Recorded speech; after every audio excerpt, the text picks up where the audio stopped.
industry started from passion, and it Oh. started from a philosophy that I greatly appreciate in our Indian culture called Guru Dakshina.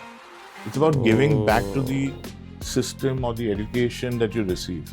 Like if you can take us to the journey of a typical student, going abroad, bachelors करने जाना चाहिए कि masters करने जाना चाहिए, और bachelors करके जाना चाहिए तो क्यों जाना चाहिए?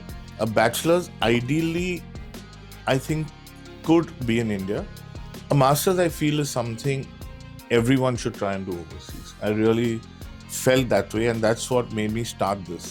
If a student want to shortlist a country, or just they decided that they want to go abroad, should they start with country first, course first, degree first, the economy of that country first? How should that journey be? So, rank matters, uh, campus matters, ecosystem matters, who's in the classroom, like you said, how many Indians, how many non Indians.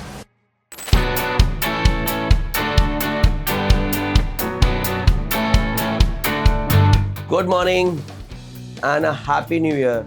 This is the very first podcast we're shooting in 2025. Yes, we are in another era of 2025, and it's been 10 years I've been building University Living. It's been 15 years I've been part of this amazing special industry called international higher education. And to mark that occasion, I'm so happy that I have one of the best OG who have been in the industry for 40 years, 42 years, and I have in no position to introduce himself. I would say I will ask Sushil. I call him sir because there are few people I always respect and we always continue to respect, not only because they've been supporting us, but the kind of sheer knowledge, the kind of sheer energy, and the kind of sheer insights and whatever they have given to the industry is, I have no words for it. So before me talking anything, I'll keep it to Mr. Sushil Sukhwani, which I call sir. Morning, how are you? And thank you so much to be part of the Living Pod with Saurabh. Over to you, sir. Thank you. Good morning to everyone, and good morning, Saurabh. I'm happy to be here in your lovely studio, sharing my views and thoughts on the industry. A little bit on correction. I have only 33 plus years of experience, not 40, 42. I'm fairly young, actually, if you don't know that. Anyway, so yeah, it's been a great time in this industry, and it's an ever evolving industry, and I thoroughly enjoyed my complete journey out here, and I actually look forward to the way it's developing and evolving, and the way it's moving all around the world, and I'd really be happy to be part of this industry. You mentioned about your young, so I have seen your young days. Yeah. Because wherever I travel, one person I know he will always be there. The kind of energy he got and the kind of curiosity he got, you know attending all the conferences right from Vegas to probably Auckland, and one person traveling, visiting all the booths and the people and learning, and probably that's what keep you young. It does, definitely. Because actually, I thrive on energy of people. And meeting people, engaging with people is something that I enjoy. And best part is this job gives me the opportunity to travel around the world, meet people from different countries and engage with them. And not only on a work level, but also on a personal level. So I must say I have real good friends all over the world. I agree. In fact, whenever do you get tired of travel? No, travel is something I don't count. It doesn't matter. I mean, we don't worry about what is travel, etc. Just wherever you are, you have to be at work at 9 in the morning and party on till midnight. but see, for me, so I said I don't love travel and I don't hate travel. It's part and parcel.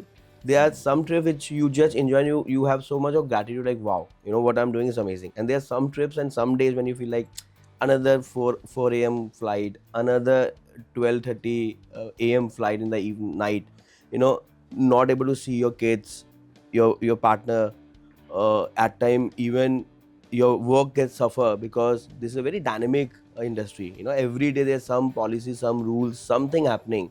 You know, how you're managing it, So the that to 32 first, years. yeah, the first and most important thing you said in that group was partner. I'm very, very lucky, blessed to be married to Anita, who's a doctor.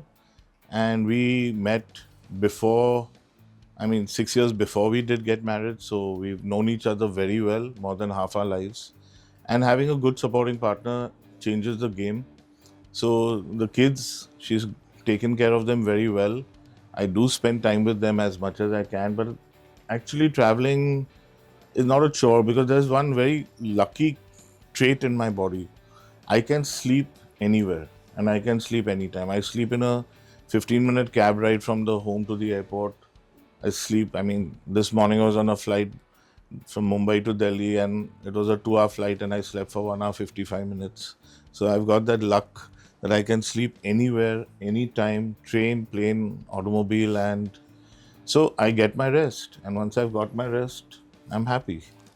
It seems I'm talking to my 20 or 30 years, elder self, because same, Yeah. I can sleep in any shape, any form, at any point of time. And I guess you have been humble and saying and keeping it on luck, but it's not luck. Probably you have trained yourself. It When you is, travel yes. so much and you have no other option but to travel, so either you adopt it, enjoy it, or crib it. Okay. So I believe you are also one of those who believe that it's part and parcel. So better I start enjoying it rather than cribbing it. Yeah, you got to like it and love it. And so there's something even before this industry, I was working for my father who had a factory and we made watches, and that factory was about 3 hours away from Mumbai. And I had to go 3 times a week, traveling 3 hours each way by train. So in the morning, getting out of the city, I got a train where I could sit on. But when I was coming back in the evenings, No chance. there was no chance to sit.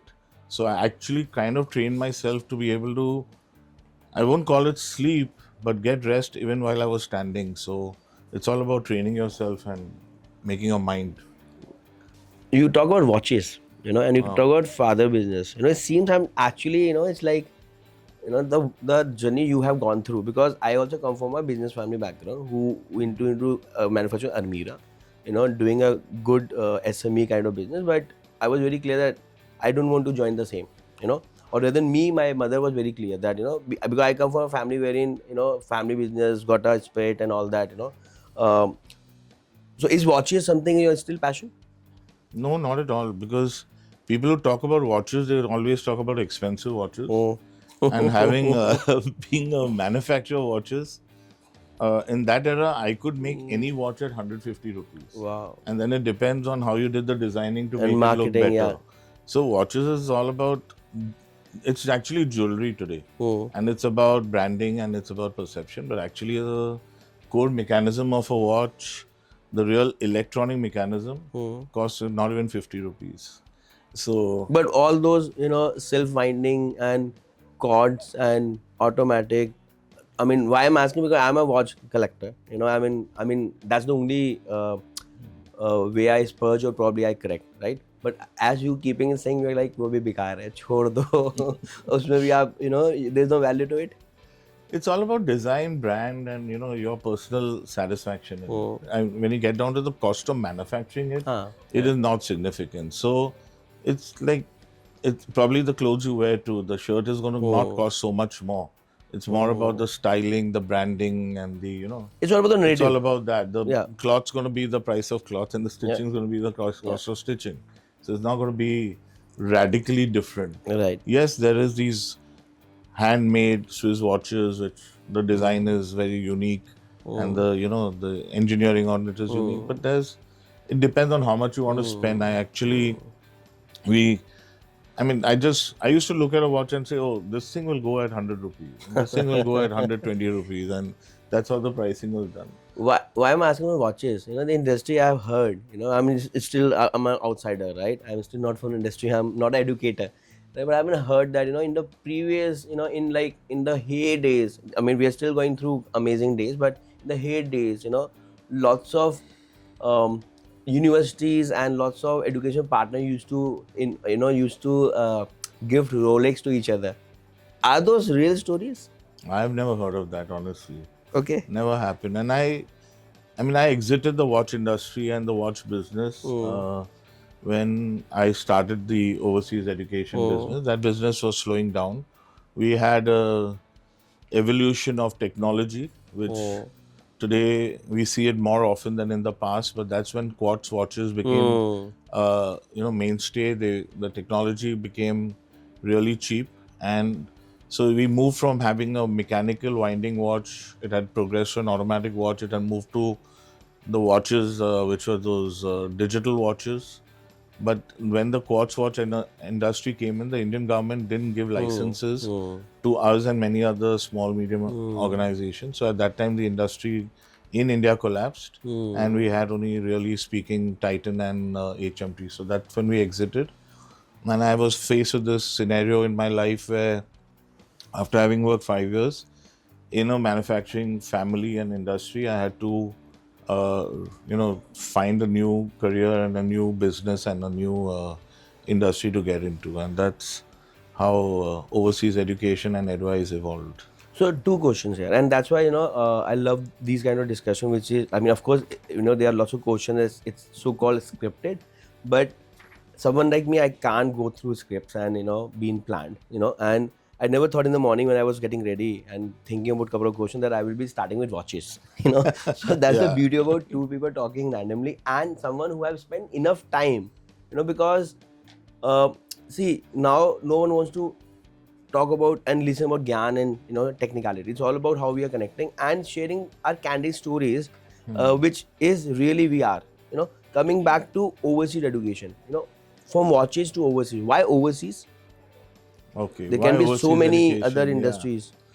So our watch industry business was looking like dying, and I was finishing my bachelor's. I was working in my watch business from the standard 11 till graduation, and I had this desire to do a master's. Now, doing a master's in India is extremely challenging because we do have a shortage of supply and, I would say, quality So issues. you're talking about 1984, 85 kinds of 1990, 1990, 1990. yeah. So at that time, I had the aspiration to go overseas to study, and maybe it was the easier path. And according to me, it was also exploratory opportunity. But in 1981, it was like India was not open up. Are you come from and it's okay. Are you come from a privileged background wherein going abroad was like also was okay, or did you fight with your parents, or did you like what was your journey? What was your experience? So I was privileged where my father was able to afford and sponsor my education. I Oh. was also privileged that my father believed in the value of education, Oh. because other peers in my family, every other cousin of mine did not study overseas, Oh. and many of them, or majority of them, didn't even do a master's. So there were few who had, but no one had really gone overseas. My dad believed in international exposure and believed in education, and so when I asked him that I want to study overseas, it was not even a 1% no. It was yes. It was about where, when, and why. आगे उसमें तो 500,000 student भी नहीं जाते होंगे. In that year, yeah, there were Overall, not too many people who went abroad to study. not I even four was, digit for sure. yeah, I'm quite privileged from that point of view. And in And also fact, risk taker. oh yes, yeah.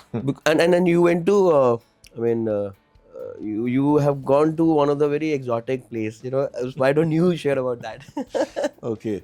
So the default thought process in that era, 1990, if you were going abroad to study, was you go to study in USA. Mm. And after having a BCom, I chose to explore this by going to the US Education Foundation office in Mumbai, and I was working towards my US applications. And when I sent them all out, was wanting to do an MBA, and every university that I wrote to replied back saying, "We will accept you 1 year later." And because they wanted a 4 year bachelor's, and in India they give you a 3 year bachelor's. Most of the bachelors are 3 years other than the engineering. So I got a little upset. I said, why? Because I had worked for 5 years with my Hmm. father. Hmm. You needed a good GMAT score to get an MBA. I had a very, very Hmm. good GMAT Hmm. score. You need a good TOEFL score. I had that. I had money. I didn't need scholarship. So I said, why is this one parameter of you need one more year of education, whereas I have a bachelor's which Hmm. is recognized around the world? So that got me a little perturbed. And I had to do something with my business.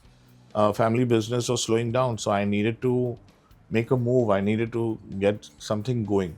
Hmm. So I felt that I should look at an option. So when the US said come after a year, I started looking at UK and I Hmm. started applying to universities in the UK.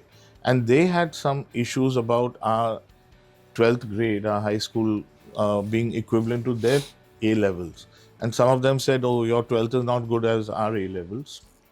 Further, the institutions that were of good ranking in UK, they wanted a 3 year postgraduate work experience. In US, they wanted a 2 year postgraduate work experience. Whereas all my experience was within the program. It Hmm. was Hmm. from 11th to 15th. But as many people would have done in their lives, our college system was such that I had to go to college 3 hours a day. Hmm. College was from 7 a.m. to 10 a.m. Hmm. After that, it was in the office, and the office was near the college. So it wasn't, I mean, I actually did work an 8 hour day, Hmm. and I had full work experience by the time I graduated. So again, I said, what is this happening here? Why are they Hmm. not accepting work experience because it's there? And it was a relevant work experience. It was totally relevant, hands-on work experience. I had a office staff of about 15 people and a factory staff of about 20 people. Hmm. And having done imports, exports, trading, design, lots of things. So I said I was unhappy. And I stumbled on a newspaper ad where a gentleman from Australia had come in and put an ad in the paper saying study in Australia. So I said, come, some of us friends went together. It was in a 5 star hotel in the Taj, and we said, let's go and check out what's happening. And this was in the time of presentations, which were slideshow presentations, and the photographs of Australia were enticing. The photographs of this university campus were great. And I said, okay, let's think that there's a destination called Australia also that has English education and higher education. So at that moment, I applied to that university, which had done the session. The university name was Bond University, and they'd come to Bombay to promote their courses to Indian students. So me and my friend who went to attend that session, we applied, and to our surprise, next morning we were called, and the gentleman there gave me an offer to study at Bond University, and I was a 80-90% student, and this other friend of mine was a 40% student, and he got admission too. So I said, wow, this seems to be something fishy out here. It looks like a racket. So I said, something fishy here, but that was just the seed of an idea that there is a country called Hmm. Australia and they have good quality education and good infrastructure. So that started an exploration journey where I went to the Australian consulate in Mumbai and I said, tell me more about study in Australia. These people said, sir, we have no information about study in Australia. Kindly call this number for the High Commission in Delhi. Said, great. You call the number in Delhi, but these are the days of trunk calls where you book a call. And when you book a Hmm. call on the other end, you might not get the right person on the phone.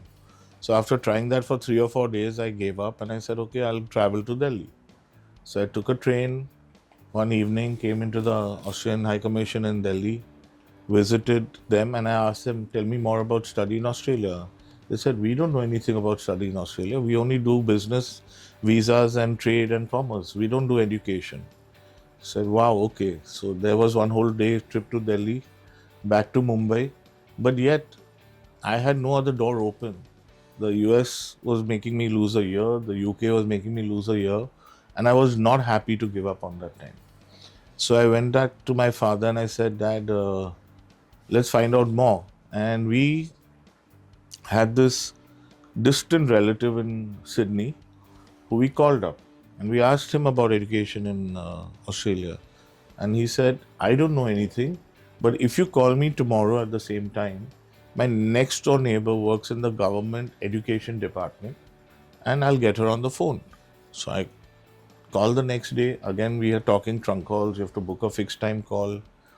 So called her the next day and this lady says, I don't know enough. I'm just a secretary, but I'm printing posters and sending out letters that we are having a fair in 30 days for education for Australian students to discover education in Australia. It was a fair for the domestic students. But they will like to have you. So I said, great. Went and asked my dad. And fortunately, I'd earned the respect and confidence that he understood that I was actually going Serious. to find out about study in Australia You're serious about and it? not for a party. Yeah. Okay, not for a vacation. So I had two other friends in similar situations who were ready to explore, and we said we'll make it a holiday, come exploratory trip. And we planned a trip to Australia, attended that fair, and we figured out at that fair which are the good unis and which are the bad, and which had a program that we wanted and didn't. And over the next 15 days, we toured 3 cities or 4 cities in Australia, and we visited 15 campuses. Wow, what a story. And see, one thing which I was, when we were talking, in your life, travel played really a big role. And it's also emphasized that you need to move out of your comfort zone. Today's generation and lots of us believe and assume in our own heads. ये हो जाएगा, ऐसे नहीं होगा, अब तो मना हो गया, अब तो फोन नहीं लगा, मतलब नहीं हो रहा. And this is where your persistence, and I believe as a human being also, I've been meeting you. You always been, always been very persistent, as well as, I guess you are very head-bent strong. Is that, I'm assuming, right? I think I'm clear-headed. If I know what I want, I work towards it. I'm not maniacal about it, but I work towards it in a constructive and focused manner. Tell me more about yourself, no? I mean, someone who's been part of the industry, doing so well for himself, and gone through your share of ups and downs, gone through share of this cyclicality about this industry, would love to know more about you as a human being. Also, you talk about watches, and coming from there, what drives you? If not watches, are these cars? Are these bungalows, penthouses? What drives you? Which at this age, also, and you're very young. When I say this age, because I have seen people half of your age, clueless. And already they are like, हो गया जितना होना था. We are good. We are happy. But I always meet you and I always see hunger. Where is that coming from? No, I thoroughly enjoy what I do. If you love what you do, nothing can hold you back. I mean, I don't have to wake up But in the कैसे morning. पता चलता है कि बड़ा cliché है कि यार do what you love and then you are not working. We are lucky that fortunately we got something, or probably in my case, I guess I have make it happen. I'm like, this is what I enjoy and I'm really enjoying. But at times I feel no, I enjoy when I'm on the field, I'm playing cricket, I'm the happiest. But this is probably the second best thing which I do, because they make you travel. This is my identity now, right? But how does one get to know that, okay, this is what you love, and then go all in? No, it grows on you. It wasn't something the day I started it, something I loved. It started as actually, this industry started from passion. And it started from a philosophy that I greatly appreciate in our Indian culture called Guru Dakshina. It's about giving back to the system or the education that you receive. So I'll just take off from a little bit where I went after visiting the 15 campuses. The last campus that I was to visit was Bond University, which is the one that came to India. And I actually said that night was the World Cup soccer finals going on, and in Australia it was at an unearthly hour. And I said, I'll watch that final and I'll not visit the campus. But then something made me think that I actually came to Australia because this university had laid that idea in my head. So that is a moral responsibility that I should visit this university. On visiting the campus, I fell in love. It was the most beautiful campus I'd ever seen. After 15 campuses or 14 campuses, it was great. And being the first private education provider, They had hired the best faculty from the best universities in Australia, from the best universities around the world, with the best curriculum, collaboration with Harvard, and they had everything other than a history. The only shortcoming was this university was Young. 9 months old and no Ah. one had graduated. But I had seen it all with my own eyes and I believed in it. And I said, this is something that's great. And it was solving my need of getting a 1 year MBA in Australia in a beautiful campus. It ticked all the spots other than having, a pedigree of students. And I was happy about it. And I said, fine, it's not about a job, it's about a learning, it's about an experience.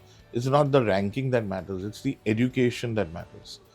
And that decision, and the same story I told you, when I mentioned it to my professors, they asked me to write a paper on it. And when I wrote a paper on it, they said, this is a great idea. And what do you want to do with it? I said, I think the learning curve that I've come with to find this university in Australia, no other student will easily be able to do this. I was privileged and I managed to find it. And this is pre-internet, this is pre-direct phone calls. So how will Indian students know about something like this? And I found something great and I've had a great education and a great experience. So I wanted to share this with other students in India. And I went to my vice chancellor and I asked him, can I help you get students from India? There are many more students like me who want a good education and you have it all. So can I help you do this? And that's where I call it in today's terminology, it was a startup created on campus, funded by my university's vice chancellor. Achha, they fund also. Wow. Yeah, we got our seed funded. You're just Hindi business mein coming in. Yeah. Very And my nice. dad had also told me, don't come back empty-handed. Come back, but don't come back empty-handed. So I said, okay, kuch na kuch karna. वो तो आप शादी करके भी जा सकते थे.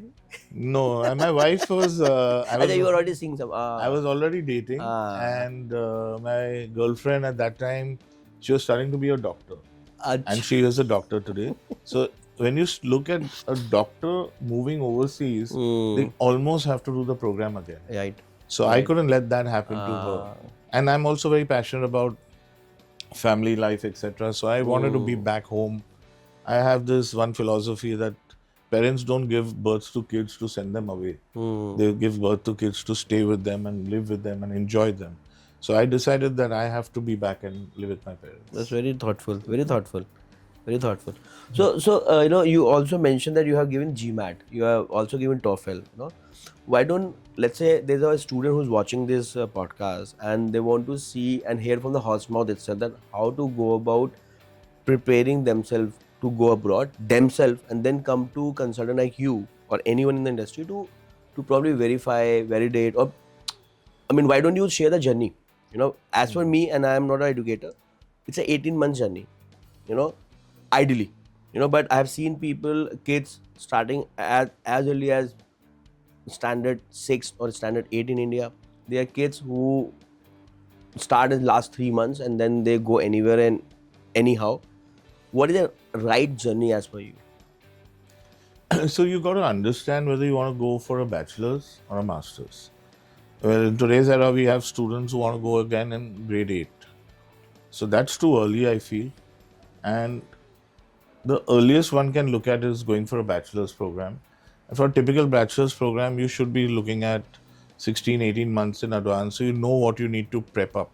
So like when they're in 11th standard. Completing 10th, if you're going after the 12th, you start working from the 10th final vacation.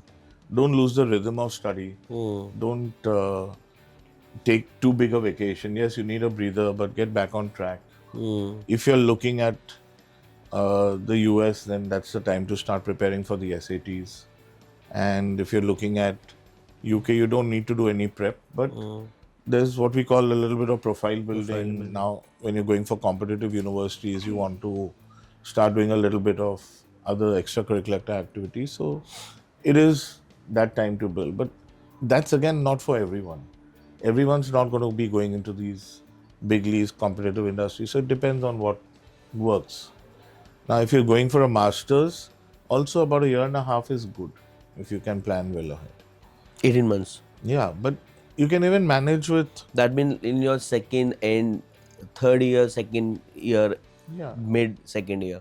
Because see, you need to start getting your finances organized, understanding your budgets, exploring the landscape, and there's today so much to choose from.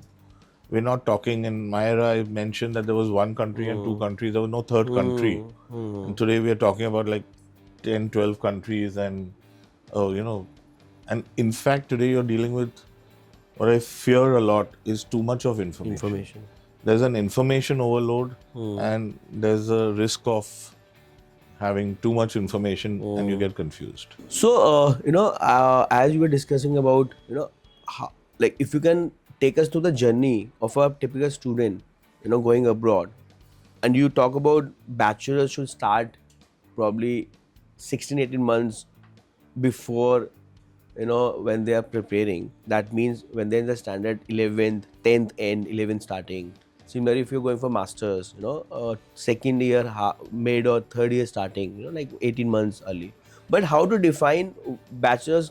मतलब मेरा एक question है सबसे कि bachelors करने जाना चाहिए कि मास्टर्स करने जाना चाहिए, और बैचलर्स करके जाना चाहिए तो क्यों जाना चाहिए? Because you end up spending 4 years and spending good 1.5-2 crores. Now India got enough good opportunities and good universities for bachelors. So what's your take on that? So I personally feel that a bachelor's is a luxury. Okay. And it's something that is not a necessity. It could be something that you can choose to do, but it's not something for everyone. It depends on the child, whether they're mature enough to be leaving home at that age, because leaving home at 17 and 18 and to live in another city is not that simple. Right. Now, if that other city happens to be in India, which even now people are more mobile towards studying in India than they were in the past. So another city in India is an opportunity, but it's yet more comfortable than leaving the country. So I recently spoke to a student who I helped get admission, who lived in Mumbai, studied in Pune, and then did after a bachelor's in Pune, went abroad for a US master's. And I asked him to quantify it, and I said, living away from home is a learning, and living in Pune was a learning. So how would you measure your life learnings or your independence and your experience, keeping the classroom aside, on growing up, and your bachelor's in Pune versus a master's in USA? And he said only 20% was from a bachelor's in Pune and 80% was because of a master's in USA. So even then, you learn a lot. But obviously, everyone cannot afford it. So a bachelor's ideally, I think, could be in India and need not be overseas. And a master's, I feel that if you're not getting into a highly ranked competitive industry program, and you have the funds and the wherewithal of exploring, because you shouldn't only look at a master's whereby you don't come back. There's a concept of one-way ticket or return ticket, and whether you really want to go and study and come back or you want to stay there. But a master's, I feel, is something everyone should try and do overseas. I really felt that way, and that's what made me start this, because it was such a great learning experience, and I just felt that that's what everyone should do. A couple of points, this is a thought, if you see the trends, now undergrad students are increasing and they're increasing rapidly compared to postgrad, right? That means Indian parents and kids, they're seeing value. Plus, there are enough universities who are also attracting lots of talent, and there's a purchasing power or a liquidity, right? But still, 80% of people, I was going through some stats, 80% of people go through education loans, right? And you mentioned bachelor is a luxury. Luxury of what? Money only, or that risk which parents or that kid want to take it? Because आप post grad के लिए गए and you have built such a great empire and such a great life for yourself. Imagine who is very clear that I want to start my own, or I want to probably divert from my parents' business, or someone who probably is very strong academically, but probably financially there is assistance from from banks and from family, or even there are lots of scholarships and bursaries and whatnot. Considering these points, do you still believe that one should not look for bachelors, especially when they're very clear that any course which they are looking or any career they are looking, it will be better off if they go to probably US or UK or Australia? And the second point is, don't you think someone who is going abroad for 4 years and getting that culture inclined better, chance of getting PR, good jobs, better lives will be better, more versus post grad? So if you're looking at the US market and you're wanting to do a bachelor's and then eventually, stay back in the US, maybe. But it's a very expensive price to pay. And even if you're rich, it is a lot of money.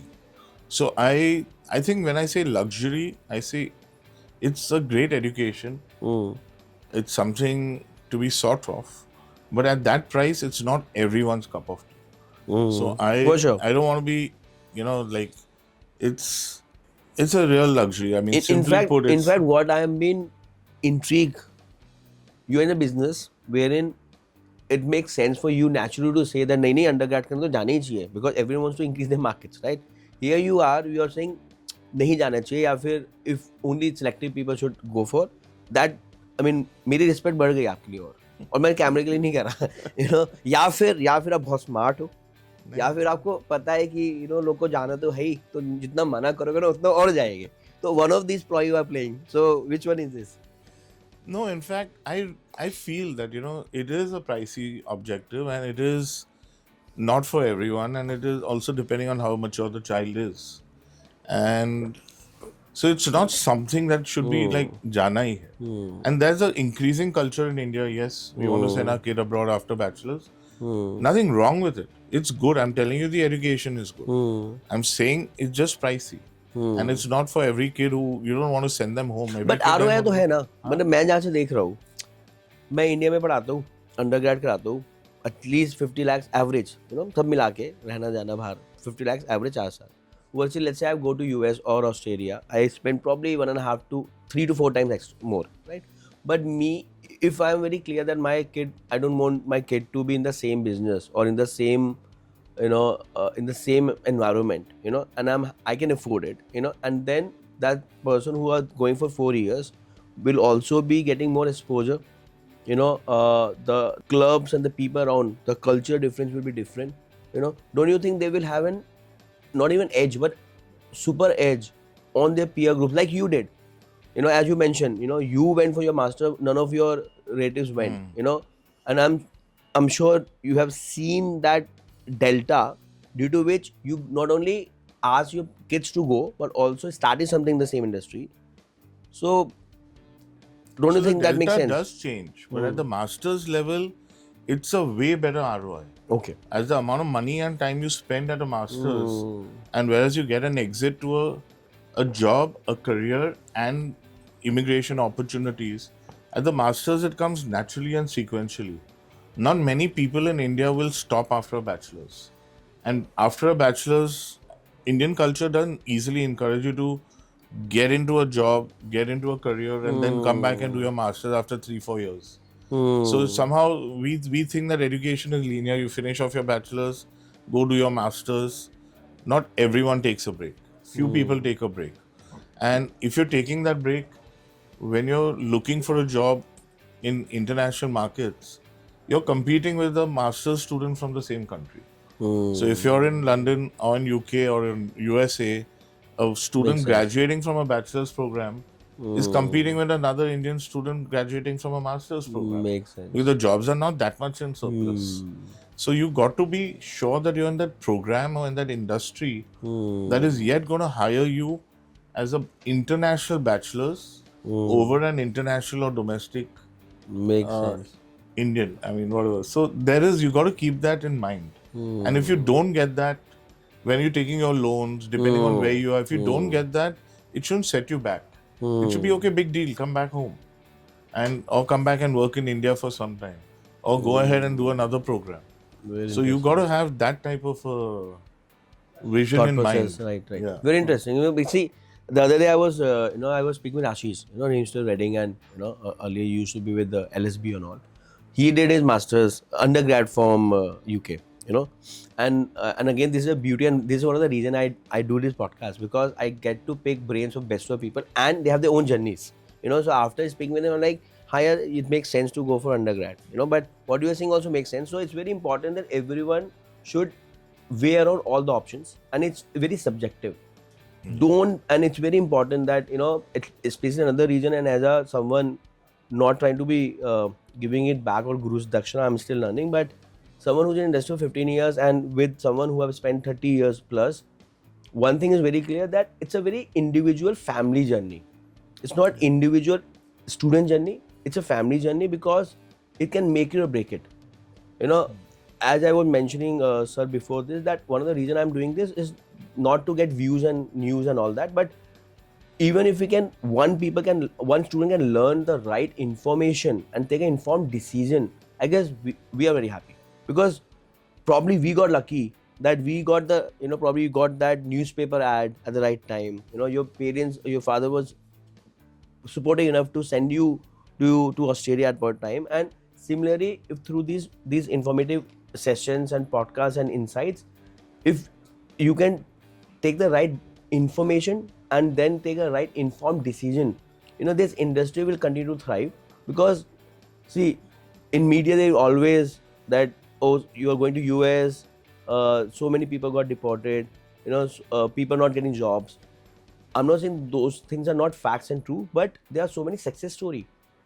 In front of you, you have someone who have a like build an empire out of his passion, which he discovered over a point in time, and now helping so many students. You mentioned that you've been talking to students.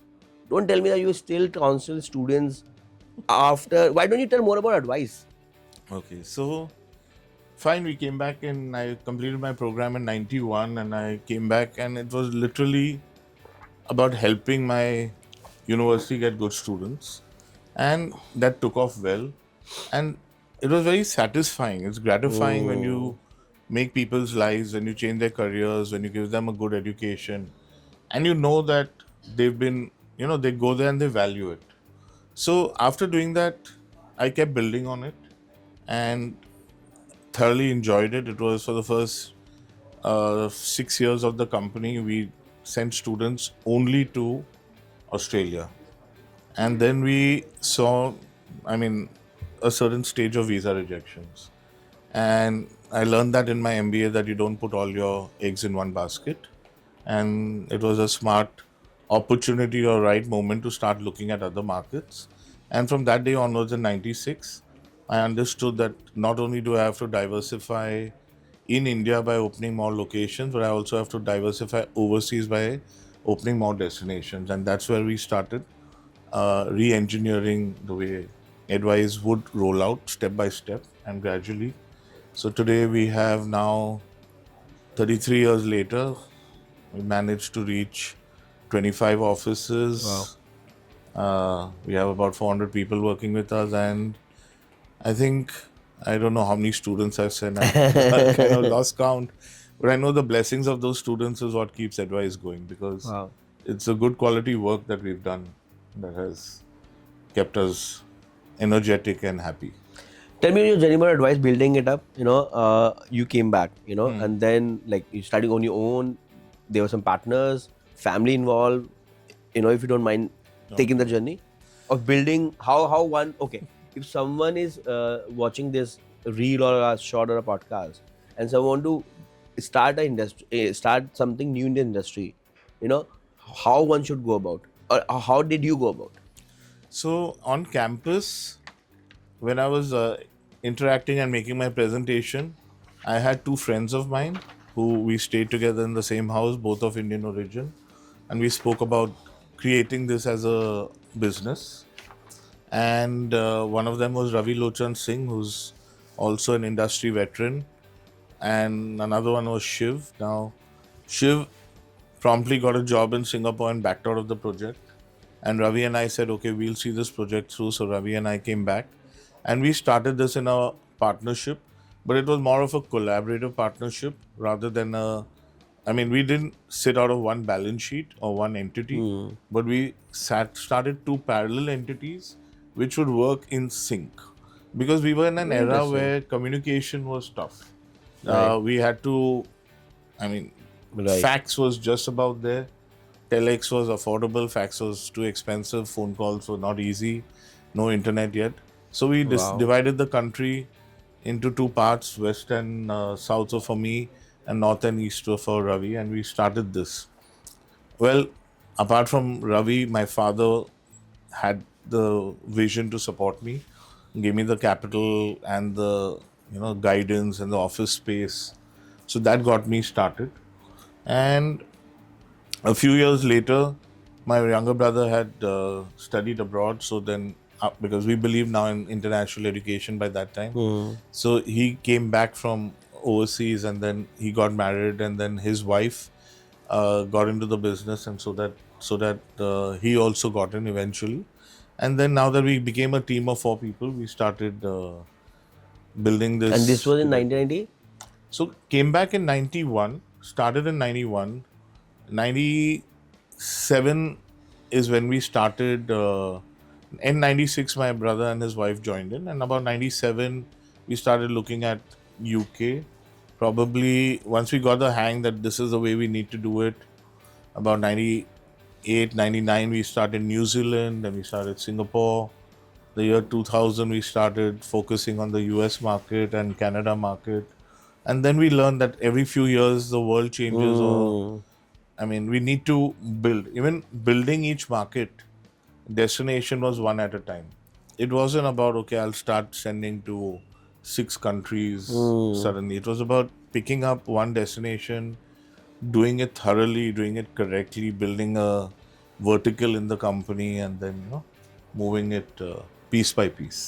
Very interesting, very interesting. And just for everyone, and I might be changing my clothes for the second podcast, but if I don't, just to tell that it's very, I don't- it's very mistake. That today only even Ravi sir is coming for session, and when I got to know, okay, morning, of course, आपका तो confirm था, and Ravi sir का आज का या कल का था, right? तो जैसे मुझे मॉर्निंग पता चला ना, वो भी यार मैंने यार 7 कर देना, 6-7 घंटे करते हैं और इतना कुछ, और and both of them are like dynamic, we'll do it again, but it's a great start, right? And so how did you meet Ravi sir, and he been like you both are very strong headed, and you both are very strong headed as well as, वो कहते हैं ना, एक म्यान में दो तलवार आना बड़ा मुश्किल है, but you were roommates also, Yeah, yeah. so tell me more about this part. So in light humor, I say Ravi and I were so close that we shared everything other than girlfriends. Okay, like that's how close we were. So the same house, the same class, the same car, the same books, the same computer. I mean, as students, we Very shared nice. everything other than that. So we got along really, really well. And the importance is that we understood each other and what are our strengths, our weaknesses, and our personalities. And we could work out a way whereby we ran this almost together and we never crossed paths and But this is never. very interesting. Like when you're saying कि आप साथ काम कर रहे थे, आपने साथ शुरू किया, but दो अलग वे से शुरू किया, इतनी क्लैरिटी या इतनी कंफ्यूजन कैसे थी? क्योंकि see, I started with my cousin, you know the story, eventually I moved out, right? Now I have my co-founder, but एक टाइम पे एक इंडस्ट्री में दो अलग अलग कंपनी बना रहे हो, इतनी क्लैरिटी का इतनी एम्बिग्यूटी क्यों है? मतलब मैं समझ नहीं पा रहा यार पॉइंट कि No, why it the happened this way. communication. Na? How did I? He wasn't. तो व्हाई जनरली होता है ना कि यार साथ मिलकर गाते 1+1 is 111, राइट? हाँ. And why to have two PNL, one PNL, and when you are starting up, one strong PNL is always better than having two different PNLs. So, first of all, the industry was not that big and the opportunity was not that big. in 91 when we came back, India was having its worst Right. economic position ever in the history of the government. We had foreign exchange for हाँ 2 आपको तो वो weeks. Problem हुआ होगा जब आप start हुआ होगा Yeah. क्योंकि आपको तो स्टूडेंट को फॉरेन एक्सचेंज बाहर भिजवाना है. We had to take RBI permission for application of $20. It took Wow. 2 weeks to get permission from the RBI to send For an $20. application abroad of $20, and to send the tuition fee abroad could be 1 month to 2 months to get permission to send the foreign exchange. तो उस time पे आप like yearly 5, 10, 15, 20 student करते होगे शुरू में. The numbers were small; they were a little more than what you say, but it was tough to find people who had the means to go abroad. So the market was not that big. And even aspirants भी ना उस समय तो aspirant भी नहीं होता नहीं नहीं यार मतलब so many people have not even went to airport leave airport sitting in the flights and studying abroad. So there was a whole segment of people who went abroad. The richest of rich, the industrialists, their children went, our politician kids went, people went abroad. Niche था But उस the time पे. ability to go, it wasn't yet I would say, got to the masses. It was yet with the classes. You want to share some numbers like industry numbers? Let's say 1991 when you started. Like we all know, currently, okay, 500,000 students from India go abroad. 1.3 million overall students who are going abroad at all levels, like first, second, all the years, all countries. When I got in the industry, it was in 2011. So it was, and I started with UK. So UK 40,000, and then that post-study visa collapsed, and then from 40 it came to 8,000, then 12, 18, 28, 40, and now again back to 100,000 near about. And overall international student is like 2 lakh, 3 lakh, 5 lakh, but यहाँ मैं लाखों की बातें कर रहा हूँ, right? When you're talking about, I believe इस level में तो 3-4 digits भी, like why don't you share some journeys and numbers? The year I went to study and Ravi and I went, my estimate is that less than 100 visas were issued to study in Australia. Wow. And we've reached, years where there have been 50,000 students that's going to Australia. So the numbers are very small, and I did not have the knowledge of numbers of the whole world at that time because data was not available, right? We're talking 96 is when the internet kind of came about, and then to get data on the internet also, till it starts percolating. In fact, when you talk about numbers, there's something that many people will not know this, but it's a big challenge to get accurate data on student flow from India or to a particular destination, because most countries are measuring it in different ways. So when we go more deep on this, because this is my personal understanding, because I always struggle, and it's very funny, and I'm saying on camera, being a thought leader, media asking you about the numbers and bytes and all, and you need to tell numbers, even if you're struggling, So I keep, me and my team always keep checking with you, Ravi sir, Austrade, British Council, that, and then absolutely, no country track numbers similarly, especially Australia, right? I always find it very confusing that numbers at one point in time across the year. Please go deep on this. So what matters to us as people in the country in India, we want to know how many people left India to study and how many went for the first time. That is what is a number. But not everybody measures it in that manner. For example, the USA says they have 213,000 students of Indian origin studying in the US. So that's not 213,000 that went last year. Right. It is the sum of All every 4 years. student who went in the first year bachelor's till the fourth year bachelor's. It is the sum of that same student being on OPT, the sum of the same student being on F1. STEM, and it's also then the sum of the two-year master's programs and those people on OPT and those people on STEM. Now, that's students across a period of 7 years to 9 years. Is that what we are taking the total of? And that's the total sum. Now, in that data is another invisible and a significant part of information of students that have gone on exchange programs, students that are on diplomatic Visa. on visas, and now a lot of people in the US do not get an H-1B easily. Yeah. And these students are using the F1 again. And there's so many F1 visas issued in USA for students who could not get on an H1B, and they're studying in programs with another F1. So it colors up the data, and we're not able to break this up. Now, the open data report gives you to some extent the data correctly, but it will not tell you how many people flew out of India every year accurately. Very interesting. Because when I'm pitching to investors and investor asking, and on media asking, I'm like, see, this is as per us. And same thought. And Australia कैसे करते हैं? ये तो US हो गया. So I'm not sure exactly how Australia reports, but they also, most of the countries are reporting the enrollment that happens on ground. And then some countries look at the passport and they say this is the person who came from that area. In fact, the government of India, I'm not even sure what matrix they use because there's no real reporting that's happening on any media fronts in India. हम करने लगे ना. Yeah, you're doing some reporting, yeah.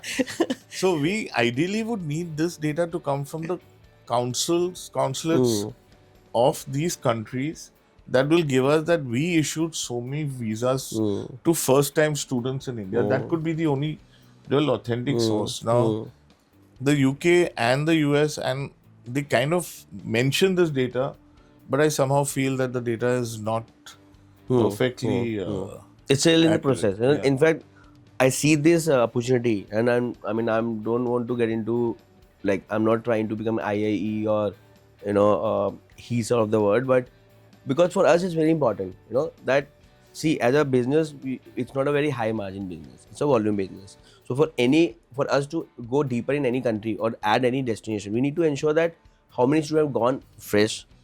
And when we started few years back, we were like, okay, second, third year student will not come to us, but now they're also coming because we have added different kind of accommodation. So for us, it's very important to understand how many are real students who need accommodation. Accommodation सबको चाहिए, right? But first year, as you also mentioned, that we also believe that first year everyone should apply for undergrad, on campus university halls. That's a different thing. If we don't want to share the same washrooms or they have a higher budget, then they can look for off market. But ideally, we also believe that undergrad students should apply for university halls, right? So this is the reason we thought, okay, let's create a weekly or a quarterly report, destination by destination. And because there are lots of duplications, there are lots of misinformation being flowing, either on numbers or even the benefits of going abroad or disadvantage of going abroad, because they are both, right? So yeah, back to your story. So then 1996, you four of you started. Then how did it go?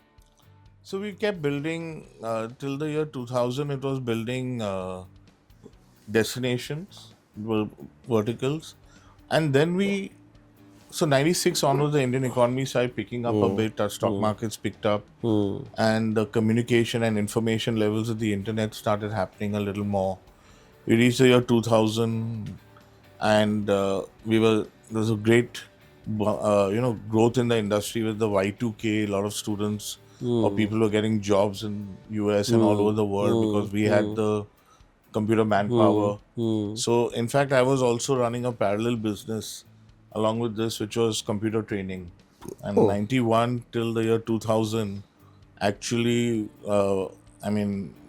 we made more money in the computer training business than we did in the overseas education business. The overseas education was yet for the classes. There was not so much volume. Whereas computer training was a mass industry. So while I was doing this other business of computer training, I learned a lot about how to market education in a ethical and high quality manner. जैसे कैसे? How?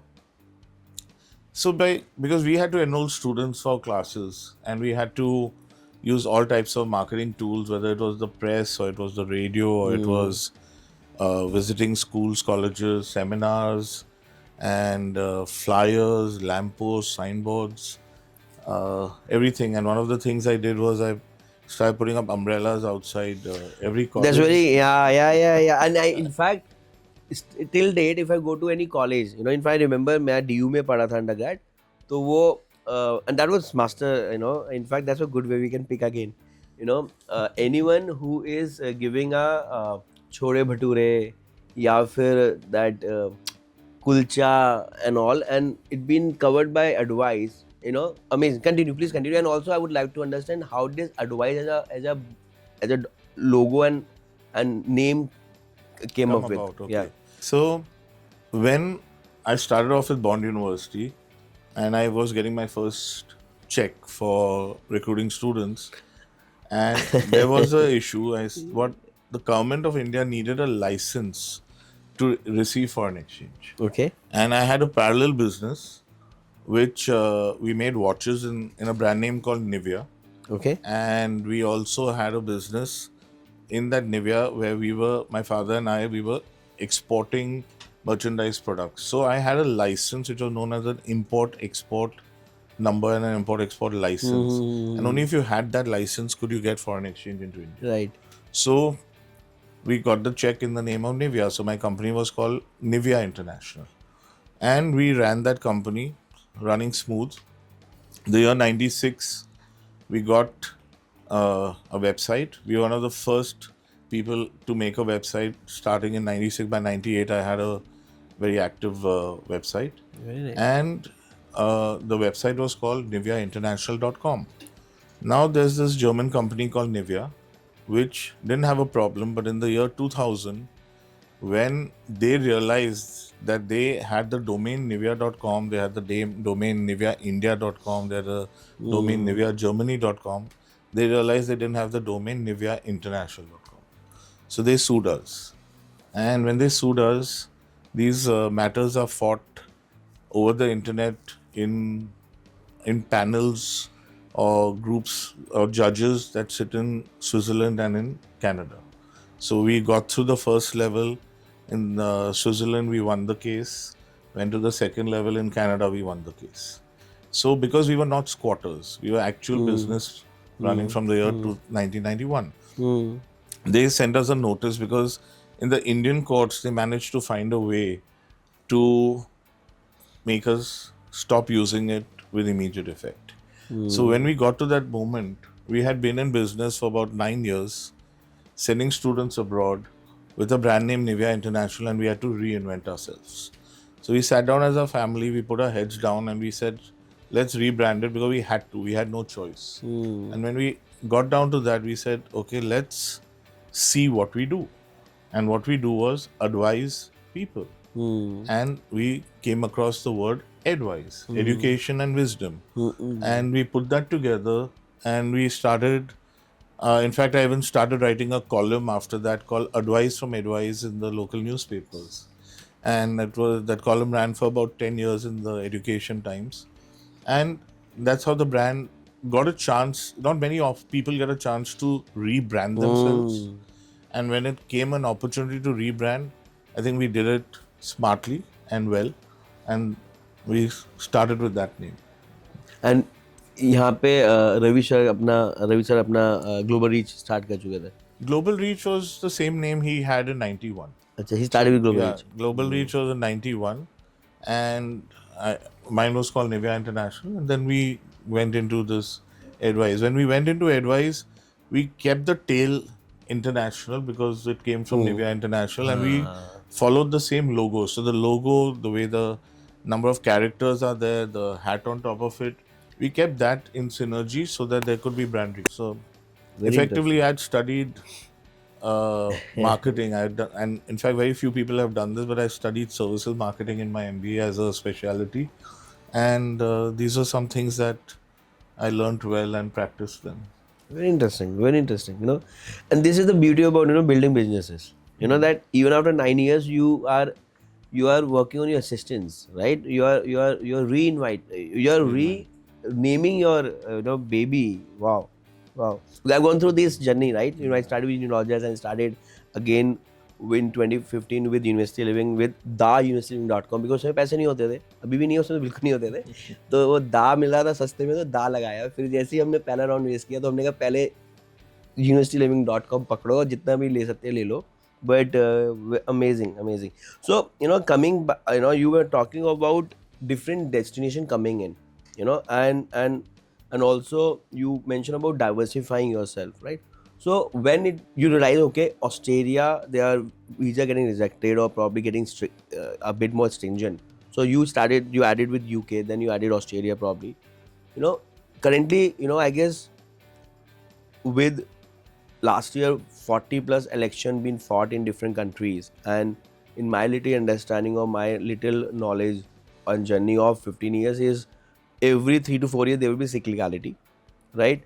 And new destination will come up, and you have seen from last 30 years, so you have seen at least 5 6 such Cycles. cycles, more on this. So the one constant in these cycles, which I think I see till the year 2050, is that students from India will want to go abroad. Because why I say 2050 Hmm. is they say we have the demographic dividend as a country till that Hmm. year. And with that, we mean that we will be producing enough children Hmm. of age who want to Hmm. study. And parallelly, to expand our own supply base of institutions and our own Hmm. quality base of institutions is a slow process. It's not that easy. Yeah. Setting up a new university and seeing to it that it offers high quality education and has enough capacity is a project that normally takes 5 to 10 years. Hmm. And how many of those can we set up at that speed? Even China has not managed to create enough Hmm. of an education capacity over the years. Yeah. And Yeah. therefore, it is from being the largest Yeah. outsourcing Yeah. country, China is now moving, slipping into two, but Second. sometimes into Hmm. one and two, and it'll keep Yeah. playing. Yeah. So we have the demographic division. So let's say the outbound side of it seems to be stable and Hmm. constant. Hmm. There will be obviously institutions and quality and policies in the country that will keep evolving. But there's also the world has learned that an international education adds a lot of value. Hmm. We do live in a global world and we will be traveling a lot more. Yeah. So that's one side of it. Now, about the markets, different governments will come in. They will have different focus areas. They will be pulled by their population, whether it's too much immigration, whether it's inflation, whether it is jobs available part time, whether it's careers available part time. For example, right now we have a philosophy, very interesting philosophy, which is actually originated by Mr. Donald Trump, which is called MAGA, right? So it's Make America Great Again. Hmm. And that was his motto all through. And now that's being used by many people saying that no, we don't want so many people to come here for OPTs and we don't want Hmm. so many people to come here on H1B. Hmm. So and he says, no, but we yet need the students, we yet need the OPT, we yet Hmm. need the H1B, but yet Hmm. we want to make America great again. So Hmm. right now you're seeing two positions being played by Hmm. Trump about two statements that Hmm. he's made. Hmm. And these Hmm. things will keep happening all around Yeah. the world. Yeah. But the students will go. Now, whether it's USA, it's UK, Australia, there is that constant market that will be there. High quality students, high quality institutions that will stay. New programs that evolve all around the world where technology is invented, where we get, for example, the way the computer industry or IT industry evolved, AI, or whether we're looking at medical breakthroughs and research in that fields. So always there's going to be a need to go abroad. Now, maybe getting closer to your question about destinations, there will be no stoppage really on any destination unless they come down on very hardline policies, like we're seeing right now in Canada. The policies were very hard and they came in too quick, one after the other. Hmm. But my view is that all this had to be done a little bit, I mean, a long time ago and a little at a time. Hmm. It didn't have to Hmm. all be fired out like a machine gun. It had to come Hmm. as, That's how human nature, yeah, right? जब तक चल रहा है चल रहा है, yeah. but yeah. But they needed to correct it. Hmm.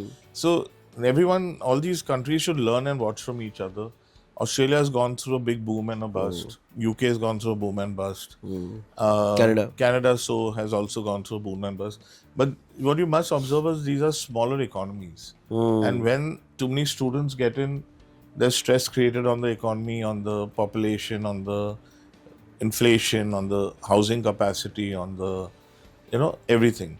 And then until they average it out, then again, when the things balance out, they can again absorb some more students or some more immigrants. So these kind of things will also keep happening. It's not only political play, it's also about the economy growing parallelly. You can't just have suddenly that many students coming in. Where when you see that, you have this opportunity with America, which is very large in population, and it has the bandwidth to be able to take all this. But yet their policies, again, the way the visa rejections are recently, and it keeps happening. So markets will keep evolving. New countries will come in. They will put in policies to attract students. Like today we have Germany exciting, looking to get more and more students come in. We have France trying to attract Indian talent. But they will do so for a limited amount of time. These are no constants. And then we'll have some new other destinations that eventually need Indian talent that will come about. So that's a beauty of the industry, that it will keep us young, keep us, Yeah. make us keep thinking and reading. It will not be like, okay, now this is gonna be trend. Very interesting. You mentioned till 2050. Because I have the same thought in a way. Have not thought about till 2050, but whenever people ask me about TNE, whenever my investors been asking that, okay, how the trend gonna be, my thought is same.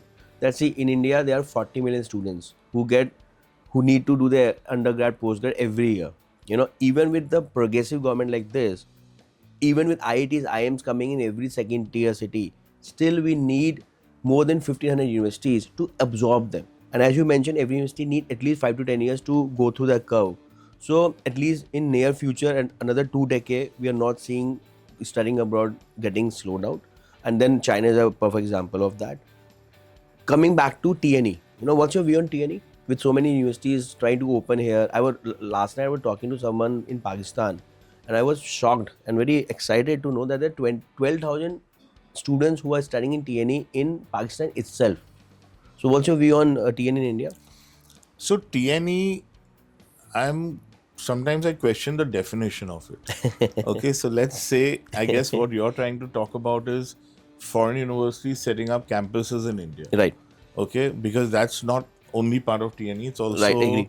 the 2+2s or the 1+3s or the 3+1s is TNE. Yeah, sandwiches and immersions and all. Yeah. Stuff like that. So, well, let's talk about foreign universities setting up campuses in India.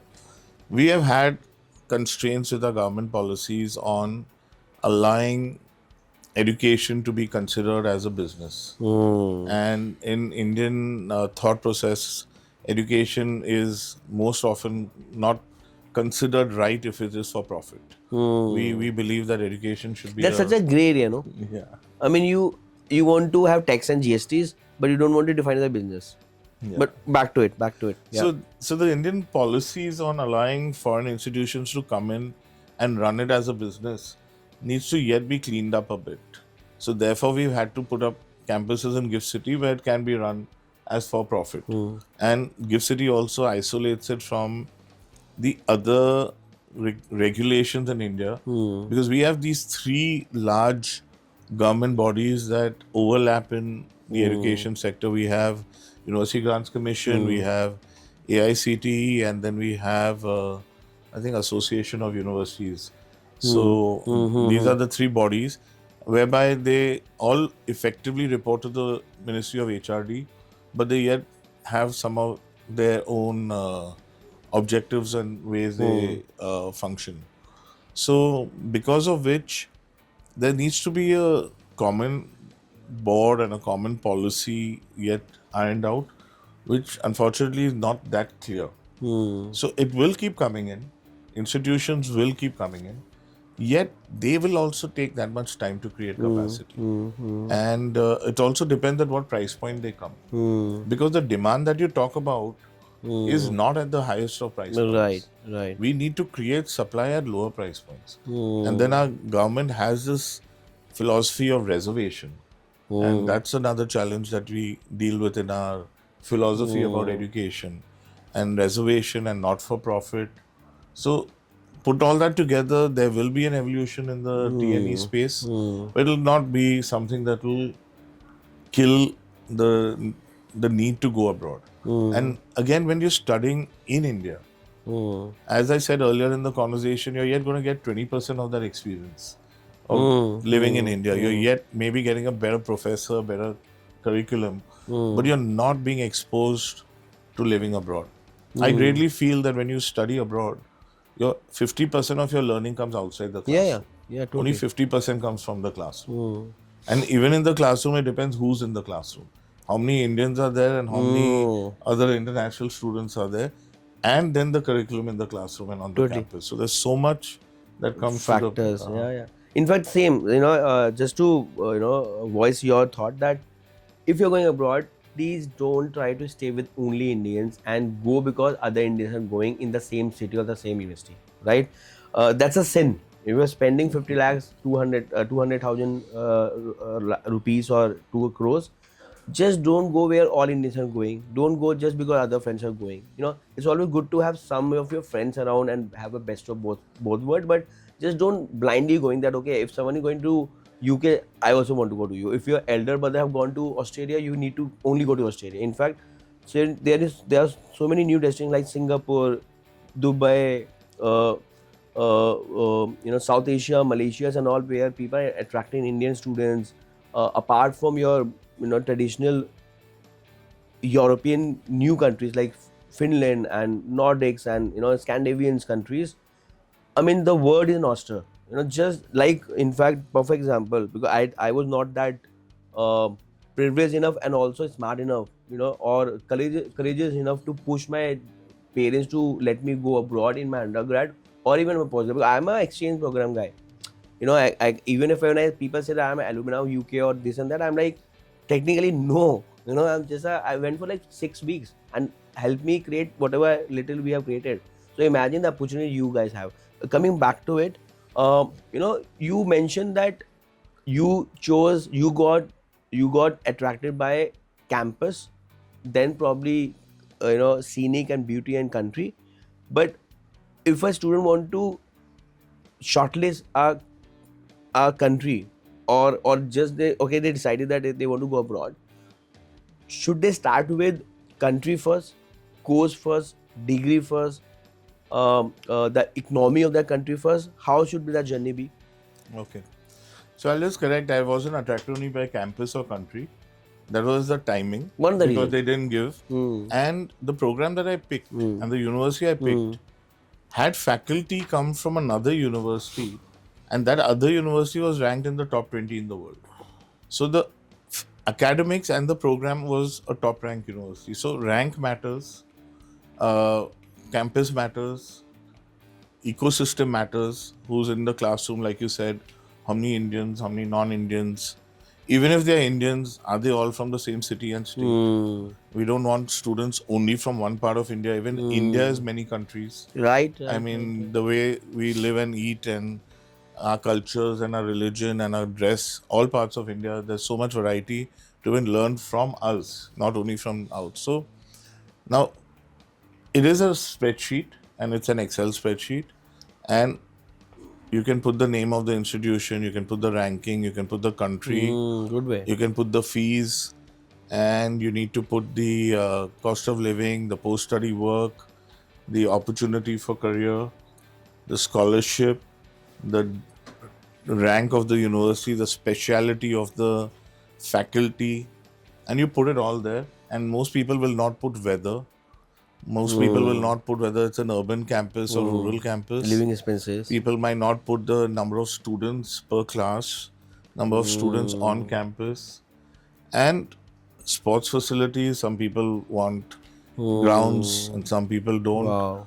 And you start building the spreadsheet, there would be possibly 30 columns if you really want to make a most informed decision.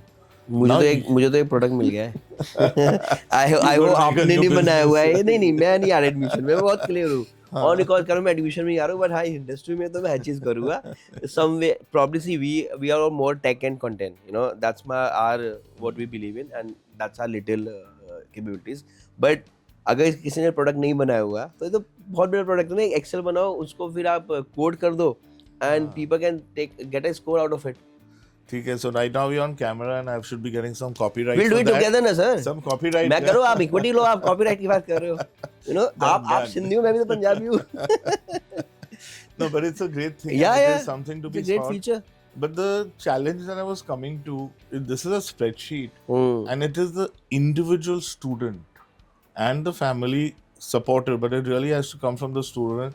As which field are you going to put the filter first? Hmm. And that comes with a real thinking of knowing who and what you want. And I honestly feel when a student goes to a ethical, knowledgeable overseas education consultant, only then can you get the depth of knowledge of something like this. Most of the people in India today just following each other. They just, oh, I hear this, or I got an uncle here, and I have a friend there, and this agent told me to go here and do that. And maybe, maybe some of the online people also, they just, it's not a product you search online and go. And education is the biggest investment a student is ever making in their life. Right. Totally. I don't know how many people will go and buy a house online. Yeah, if you're just an investor and it's one more house, you'll buy it. But if it is Even फिर भी जाते हैं लोग देखने. if the house you're going to live in, if it's a house where you're going to live in, you're investing your life for the next few years, you're going to go there, touch it, feel it, talk, research, etc. So this is for any student at the age of 18 or at the age of 21, it is their biggest decision of their life. And they shouldn't take it lightly. And when you have consultants and advisors around who do it for free or even do it for a fee, it's very important to research and understand what you're doing. We are not here like, and company like Edwise would not have been here 33 years if we had given anybody the wrong advice. That is our biggest strength, that we've been around. How you maintain, two questions, right? First, you talk about consultants and you talk about ethical consulting, right? And sorry, I'm taking this, on camera, I'm taking this advantage. They are all kind of things talk about consultants. There are consultants who talk about, they do all hanky pankies. Then there are people like you guys who've been around, and I agree. Anyone who's been around 33, that to a public figure, probably by design or by choice, you can't do wrong, right? But still, when you have 25 offices, 400 people, and it's a service-based industry, so probably as a founder, you have the right ethics, right heart. But 400 people around with probably 200 consultants. Even if you are doing with your best of trainings and all, still, it's a human biasness coming in.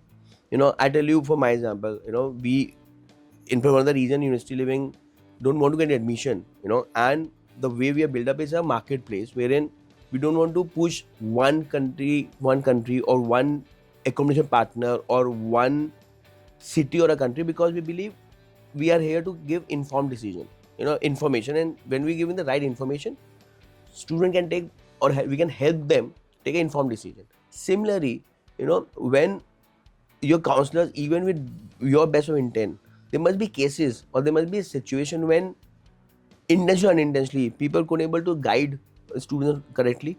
And I also keep it on students and parents also, because when they come up with half-baked knowledge and they know it all attitude, at time you also can't just tell them the right thing, or they do not want to listen right thing. But going back to ethical consultant, how one should choose ethical consultant, what aspect they should research before going to consultant, and then once they are there, how you guys ensure that they are getting the best of the advice.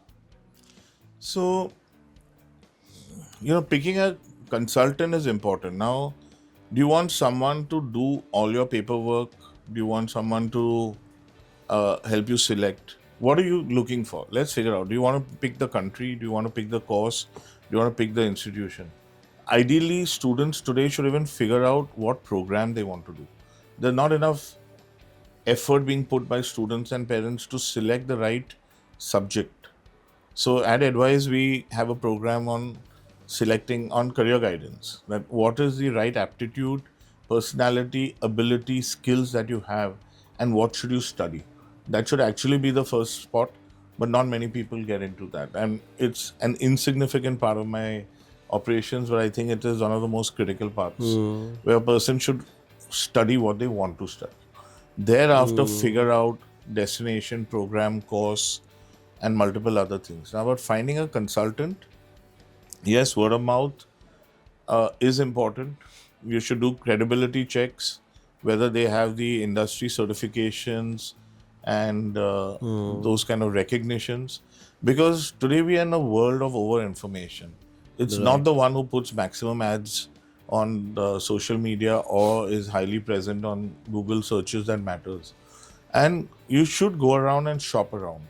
It's not go and stop at the first person you meet. Go and meet people. Now, when a person comes into our office and to see that the counselor bias doesn't come in or destination bias doesn't come in, we have two important parameters. One is I partner with 950 institutions. So I call myself a supermarket for study abroad. Okay? I see no benefit in sending a student to University A in country Y versus University B in country Z. For me, it's no difference. So it's if you go into a supermarket and you see, bread of brand A versus bread of brand B. Sometimes you might like a brand because of brand recall or what, but at least everything is there. And you will pick brand B bread over for price or quantity or weight or look or packaging, etc. And that's the way I like to look at it. That we have a large base of institutions. So many agencies don't have that. They have 15 partners, 30 partners, 100 partners. So they will try to work towards what they have in their store or office or in their business. So one level playing field is... I love the way you mentioned supermarket. That's a good thumbnail. Continue. So apart from being a supermarket of education, we want our counselors to compete with each other. So the counselor that guides a student on study in USA is different, and they would do typically USA, Canada, and it's different from the one who does UK, Ireland, is different from the one that does Australia, New Zealand. And we encourage every student in our office to at least meet 2 counselors and apply to 2 destinations. Why 2 counselors? Because one will say why USA is great, and the other one will say why USA is not great and why Australia is better. मतलब confusion ही create करेगा. It's not in confusion. It's about information, and it is about giving the student the choice to decide. Very interesting. I'm not trying to influence the student incorrectly. You could get the same confusion by reading newspapers. You could get the same confusion by visiting websites. But it is about educating. And when you take an educated, informed decision, then you will be able to live with it and be happy with it. Very interesting. Because if you don't have the information, you just get only one product and you have to take it. That's not. So that's another important way we have our counselors compete with each other. The students have to understand. Would love to, मुझे करना चाहिए, mystery shopping करना चाहिए. I should go. I mean, this is very interesting, and I'm sure, whatever you're saying is true because you are in the business of 30 years, so you can't just say things. So very interesting. So last part, sir, I guess it's already been 2 years and amazing, and thank for your energy and wisdom. Even I'm not well, but still I'm feeling like craving, talking for another 2 hours. Coming last part of it, any question you want to ask about us? Anything you want to ask me? Anything I want to ask you? What motivates you in this industry? Same, sir. People like you, and I'm not saying for camera. I believe I'm a guy who goes with the flow. I'm a guy who act before think, but then act really fast and really deep. So I'm actually a workaholic. So probably I'm getting these traits I got from my dad and my mom, wherein खाली बैठता हूँ ना मुझे लगता है यार कुछ खराब चल रहा है. So I keep working, and now luckily, fortunately, got into something wherein managed to create some mark, right? And what drives me is probably same. I also thrive on people of energy. I thrive on probably now new ideas, and been very fortunate to have a very supportive family as well as team, right? And when कुछ होता रहता है ना, जब तुम मेहनत करो और चीज़ें होती है, I guess that's a biggest motivation. So yeah. And मैं materialistic भी हूँ, तो वो भी मुझे घड़ियाँ वो लेनी है और गाड़ी के लिए मैं I'm not that very enthused, but yes, अभी गाड़ी लेनी है, अभी और travel करना है, तो बहुत है motivation. No, all that is roughly like to have, you obviously work hard, then you need to enjoy the benefits of what you Absolutely, have done. So it absolutely. is part of parcel of it. Right? You need to be motivated and you have to enjoy what you're doing. Lovely. I mean, this is. I mean, that's what I'm saying. I'm very fortunate that not from the industry, never went abroad to like study, right? In fact, credit to my cousin, you must be knowing Vaibhav, who studied Aspire. It was his idea. He conceived idea. Unfortunately, we couldn't able to continue working together, and that's my own learning. But and that's the biggest investment and price I have to give to build University Living, because somewhere we couldn't able to be together. And but lots of credit to him that he asked me to join him. You know, um, after being so many years, and when you work hard, your efforts get appreciated and you get some appreciation, some money. I guess passion is a very overused word. मुझे नहीं पता मेरा passion ये था, अब हो गया है, because I'm getting all my ticks, right? So fortunate to be the factor or a product of randomness and just sheer hard work. Right. And I guess what you said was important, that you need to be remunerated. So if you're getting that money and you're getting happiness and satisfaction, people around you are supportive and look up to you, you can lead a group of people well, all adds a lot to it. It's all lots of factors. I mean, in fact, मैंने reel किया था अभी कि self-made is such a flawed concept. No one is self-made.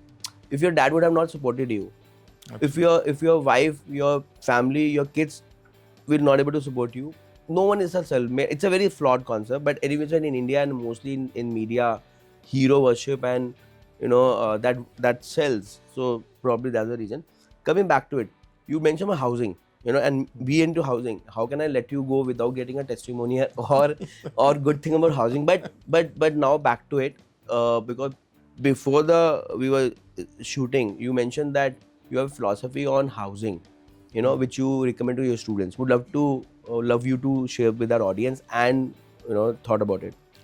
So as I believe, overseas education, a lot of it is from outside the classroom. And when you're outside the classroom, you learn from your component of housing. So you're getting into a new space, you're leaving the country, you're getting into a new institution, you don't even know the neighborhood. Okay, you don't even know where the closest grocery store is. You barely know where your classrooms are and your accommodation, and then the domestic, the local transport, etc. So I think as a soft landing, if a student can choose to stay the first semester, or if not allowed to do the first semester, the first year on campus, it's a softer landing. And another benefit of doing that one semester or year on campus is then, from where you said, don't hang around with students from your country or your city. Typically, the student who's going right now and living off campus is living with a student from the same city who speaks the same language and cooks the same food. Okay? And you're not then benefiting from your overseas education. Absolutely. It is about challenging yourself and exposing yourself. So if you go and live on that campus for a semester or a year, understand the city. Understand, if I live here, I can take a bus, and if I live here, I can take a bicycle, and if I live here, I take a train. And these are the rents. This is the nature of the accommodation. And I will share this accommodation with people other than Indians. Now, how are you going to find the people other than Indians to share accommodation with? Yes, we do it today on Facebook, we do it online. I mean, we even find wives. universityliving.com. Yeah, I know. We even find, I believe 60% of the people find their wives and girlfriends online now. Absolutely. So yes, we can do that online. But the importance is about finding the right match and even living off campus with them. Because again, like in your house, you need harmony. You need to live. And if you live with people from different destinations, it'll be amazing. Yeah. So live off campus, live on campus. Living on campus or with solutions that University Living gives, you have that insurance of someone's handling quality, someone's handling the house, the infrastructure and all.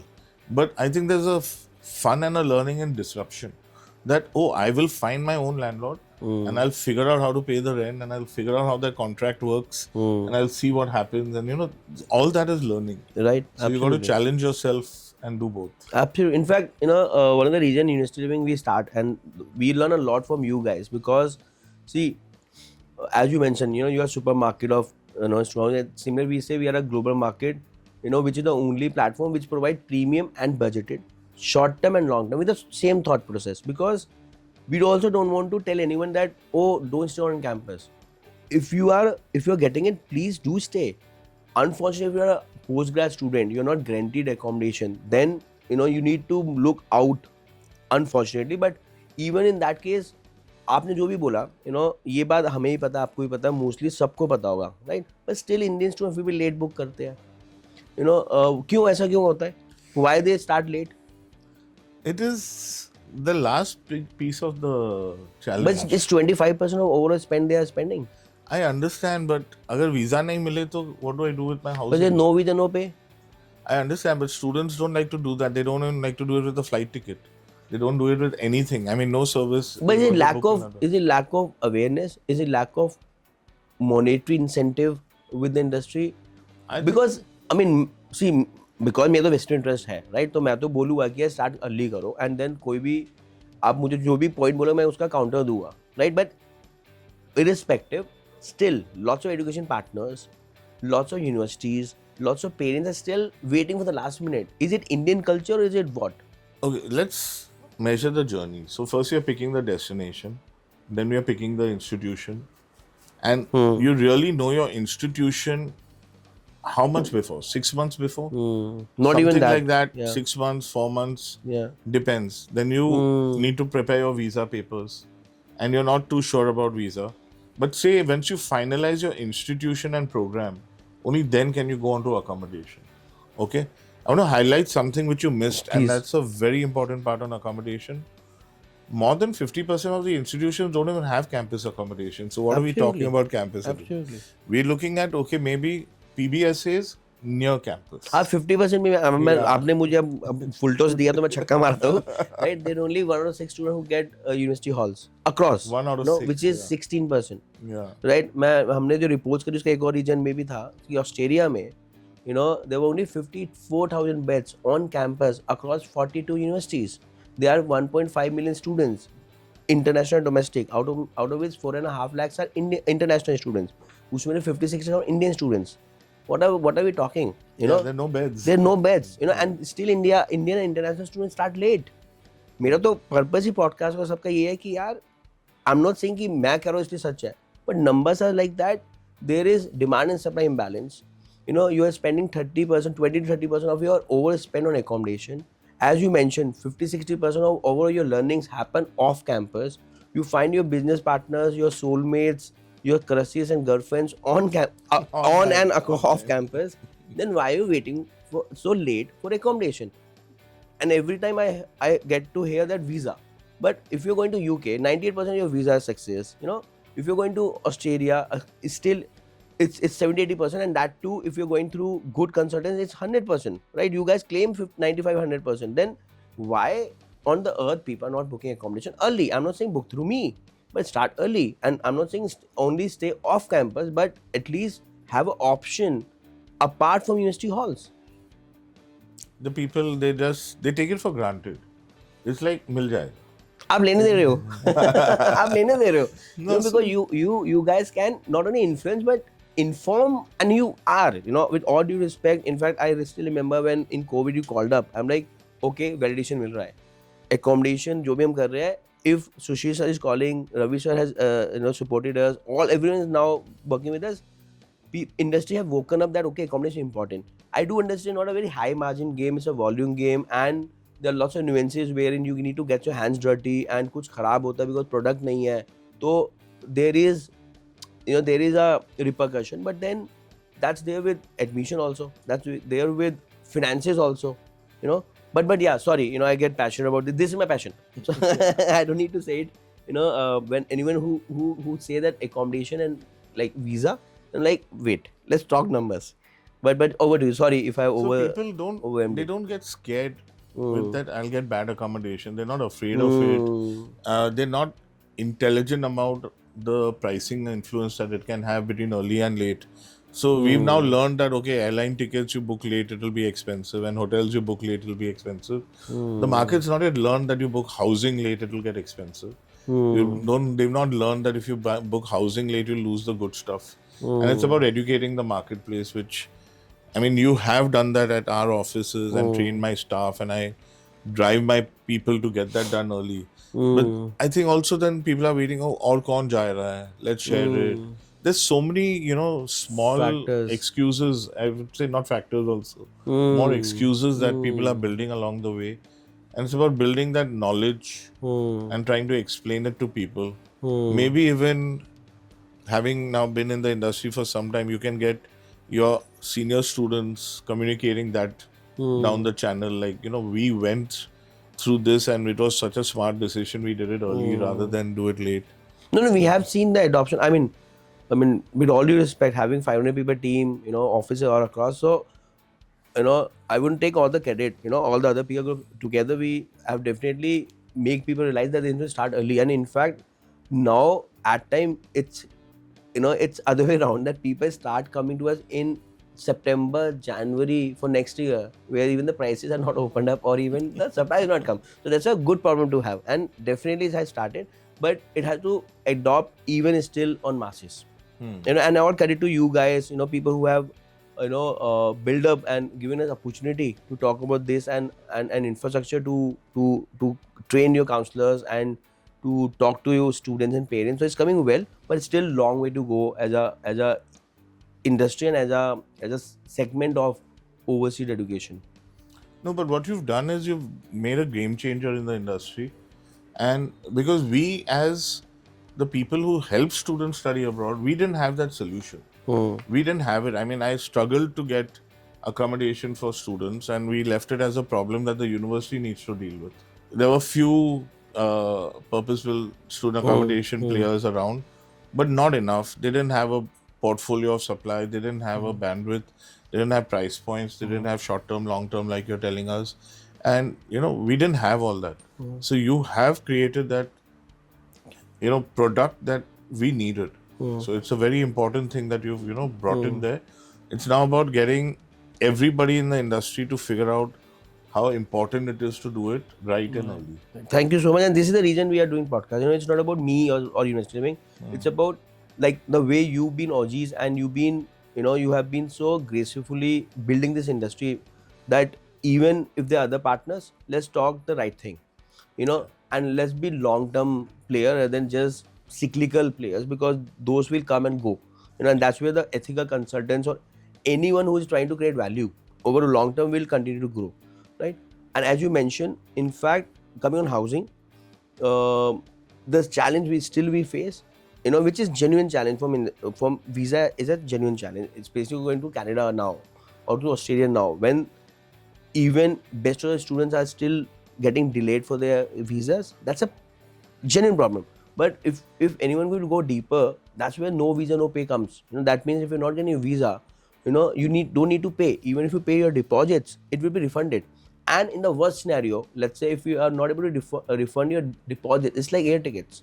When you book your air tickets, and you want to change, there will be an extra 5,000-10,000 to change those. Similarly for housing also, it's only $100-$250 of deposit which you might need to let go. But if you see, when you're spending 50 lakhs, when you're spending 10 to 15 lakhs on housing, $150 is not a big amount, provided even the advantage is higher. If you book 3 to 4 months earlier, you end up paying at least 15-20% less. If you're ending 6 months earlier, you can save 50% of your accommodation. I know I'm overselling it. No, it's okay. I can see on your face, but and I know it's your. But I'll just take a little segue into Please. my consulting role. When students are spending more than what you're talking, you're talking about the cost of living, and we guide you on accommodation and education. So we are talking double that. And then also they don't take enough interest and come early enough. So they will not start the journey sometimes early. We get students 3-4 months before who want to suddenly go abroad. And also they don't take that enough attention. Like you're saying, if you start early, you'll get good accommodation. Here also, you start early, you'll get a good program. You'll get a good Absolutely. university, you'll get a good destination, you'll have higher success of visa, Right. higher success of application. But somehow people But in I guess India, it changed a lot. You know, it I is mean, improving. because we always see what is not been done. But as I mentioned, I started with people started doing the profiling at the standard 6, standard 8. So, I mean, kudos to all of us. Industry have really matured a lot, and it's gonna get more competitive, but at the same time more rewarding and bigger. As it's your podcast, and I want to end this on a rapid fire questions. Oh my. Asking you, you don't have to think. Okay, no worries. Just go with the flow, and we'll see how it goes. So, one country you think will be the next big destination for students? Big. I'm sorry, I shouldn't be doing this, but what do you mean by big destination? Emerging or Numbers. always be the number one? Numbers. Always number one will be USA. One life mantra you live by. Quality. The most rewarding part of running Edwise International. Changing students' lives. For sure. A misconception about overseas education you would like to clear. That everyone has to go for a bachelor's, and it is like it's a money-making racket. Money making, yes. Racket, I leave it on lots of people. A memorable compliment you have received from a student or parent. That's sweet. That you not only helped me move abroad, but my full family. That's sweet. That's very sweet, and that's very sweet of my team to put this up here. One thing about yourself that most people don't know. I wanted to be a DJ. Want to be? I believe you're still a DJ. You're always partying in every party. Yeah. Amazing. If not education consulting, what career path would you have chosen apart from being DJ now? I was clear that it would be in the services sector, so anything and everything in services. You like to interact with people and change their lives. No, I studied that in my MBA that the service sector is the smartest sector to be in. Very interesting. Very interesting. Any advice, EDWISC or ADWVISC to us, to University Living? Keep doing what you're doing, keep your head down and stay focused. You are trying to, get all over the world. There is a great opportunity and there is a great need. So keep doing it. Thank you so much. And if my marketing team comes to me that, okay, weigh the testimonial for Mr. Sukhwani about University Living. Over to you. Right time, right place, good first services, and definitely an important part of our education industry value chain. Why did you choose to work with University Living? I had a lovely conversation with you. I understood the product correctly, and I was clear that I'm dealing with an entity and an organization and people who are professional and ethical. Thank you so much. Thank you, sir. Thank you. I really, from my bottom heart, firstly, thank you for coming from Mumbai, and that too took us 4:30. You got up at 4. So I know how it feels. I hope it's worth your time and energy. Thank you so much to you and each of you, my team, who've been hearing it patiently. And, thanks to each of you for listening to us, sharing your feedback, comments. As I always say, I'm not doing it for views and news. So feel free to spread it or not spread it. If you feel there's no value, don't see it, don't subscribe it. If you see there's even a 5% value, please do share with any of the student you feel will get benefited, or any of the industry consultant or a university rep or anyone, because we've been doing it to educate, not to make money. We never say but not to make money, but to mainly to put out the content which everyone want to hear and want to share. Thank you so much. Thank you so much. Thank you, Saurabh, for having me here.